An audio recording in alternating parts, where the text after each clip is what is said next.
بسم اللہ الرحمن الرحیم۔ پیارے عزیز دوستوں، آج ہم آپ کے سامنے حضرت صالح علیہ السلام کا واقعہ پیش کرتے ہیں۔ حضرت ہود علیہ السلام کی امت جو عاد کہلاتی تھی، وہ اللہ تعالیٰ کے عذاب سے ہلاک ہو گئی، اور اس میں کے باقی بچے ہوئے لوگ پھر آباد ہوئے، ان کی اولاد ہوتی گئی اور بڑھتی گئی۔ انہوں نے اپنا نام سمود رکھا۔ یہ لوگ بھی آہستہ آہستہ بت پرستی کرنے لگے اور برے کاموں میں پڑ گئے، تو اللہ تعالیٰ نے ان کے پاس حضرت صالح علیہ السلام کو نبی بنا کر بھیجا۔ انہوں نے اپنی قوم سے کہا کہ اللہ کی عبادت کرو، اس کے سوا تمہارا کوئی معبود نہیں۔ اور دیکھو، اللہ تعالیٰ نے قوم ہود کے بعد تم کو سردار بنایا اور زمین پر آباد کیا۔ تم زمین میں بڑے بڑے محل بناتے ہو اور پہاڑوں کو کاٹ کاٹ کر اس پر بھی گھر تراشتے ہو۔ تم اللہ کی نعمتوں کا شکر ادا کرو اور زمین میں فساد مت پھیلاؤ۔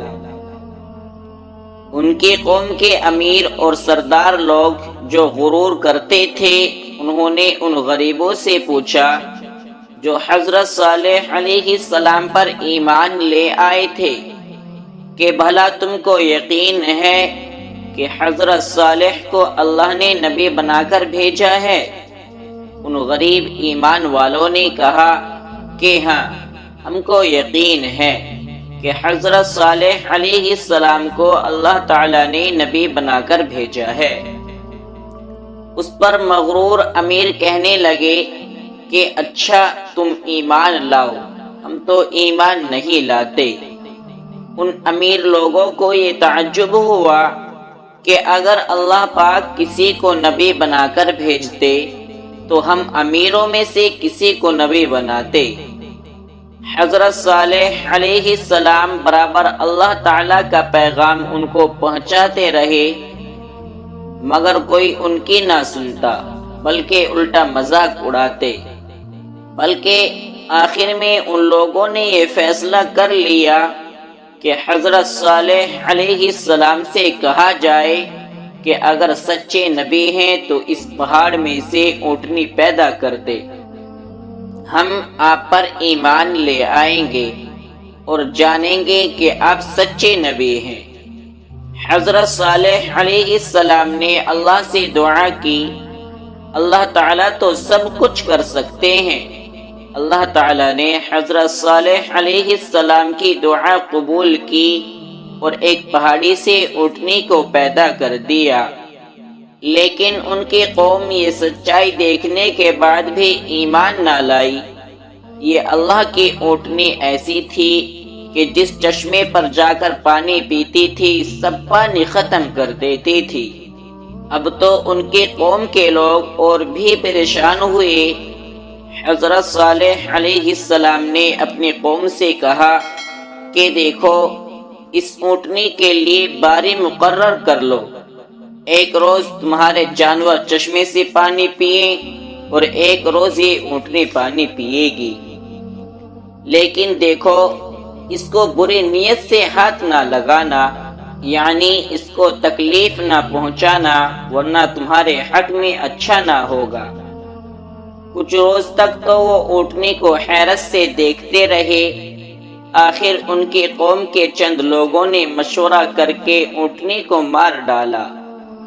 حضرت صالح علیہ السلام کو اس کی خبر ہوئی تو آپ کو بہت رنج ہوا، اور انہوں نے اپنی قوم سے کہا کہ میں نے تم کو منع کیا تھا کہ اس اونٹنی کو تکلیف مت دینا، ورنہ تم پر جلد اللہ کا عذاب آئے گا، مگر تم نے نہ مانا۔ اب تم لوگ اپنے گھروں میں 3 روز اور مزے کر لو، اس کے بعد اللہ کا عذاب آئے گا جو تم سب کو ختم کر دے گا۔ چنانچہ ایسا ہی ہوا۔ اللہ تعالیٰ نے حضرت صالح علیہ السلام اور ان لوگوں کو بچا لیا جو ایمان لے آئے تھے، لیکن جو لوگ ایمان نہیں لائے تھے ایک بڑی ہیبت ناک اور خوفناک آواز پیدا ہوئی، جس سے وہ اپنے گھروں میں اوندھے پڑے رہ گئے اور مر گئے۔ ایسا معلوم ہوتا تھا کہ کبھی یہ یہاں رہتے ہی نہ تھے۔ جو لوگ خدا کے حکم پر نہیں چلتے اور پیغمبروں کا کہنا نہیں مانتے، ان کا یہی حال ہوتا ہے۔ اللہ پاک ہم سب کو اپنے عذاب سے بچائے اور اپنی اور اپنے رسول پاک کی اطاعت نصیب کرے۔ دوستوں، امید کرتے ہیں کہ آج کا واقعہ آپ کو پسند آیا ہوگا۔